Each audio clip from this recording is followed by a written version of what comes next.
জুমার নামাজের বিবরণ। প্রত্যেক শুক্রবারে মহল্লার সমস্ত লোক মসজিদে একত্রিত হয়ে জোহরের পরিবর্তে জুমার নামাজ পড়তে হয়। সাবালক ও সুস্থ প্রত্যেক পুরুষের জন্য এই নামাজ পড়া ফরজ।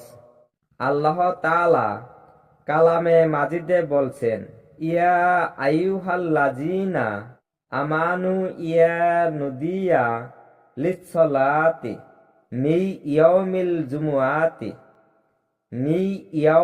জুমুআতি ফাসআউ ইলা যিকরিল্লাহি ওয়া জারুল বাইআ যালিকুম খায়রুল লাকুম ইন কুনতুম তা'লামুন। অর্থ হইল, হে মুমিনগণ, যখন জুমার দিন নামাজের জন্য আযান দেওয়া হয় তখন ক্রয় বিক্রয় ত্যাগ করে নামাজের জন্য ছুটে যাও, তা তোমাদের জন্য উত্তম যদি তোমাদের জ্ঞান শক্তি থাকে। ভ্রমণকালে জাহাজে বা ময়দানে জামাতের সুবিধা থাকলে সেখানেও জুমা পড়তে হবে। স্ত্রীলোক, বালক, মুসাফির, অন্ধ, খঞ্জ ও পীড়িত জুমা পড়া ফরজ নয়। স্ত্রীলোক, বালক, মুসাফির, অন্ধ, খঞ্জ ও পীড়িতের জুমা পড়া ফরজ নয়। কিন্তু যদি তারা পড়ে তবে তাদের আর জোহর পড়তে হবে না।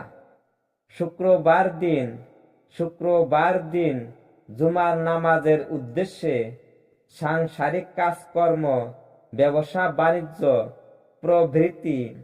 প্রভৃতি হতে বিরত থাকা উচিত। জুমার দিন গোসল করে পরিষ্কার জামা কাপড় পরে সুরমা খুশবুদার আতর ব্যবহার করে মসজিদে যাওয়া বিশেষ সওয়াবের কাজ। জুমার নামাজের উদ্দেশ্যে রওনা হয়ে পথে কোনো বাক্য লাপ না করাই উত্তম। মসজিদে প্রবেশ করে কোনো সাংসারিক আলাপ আলোচনা করবে না।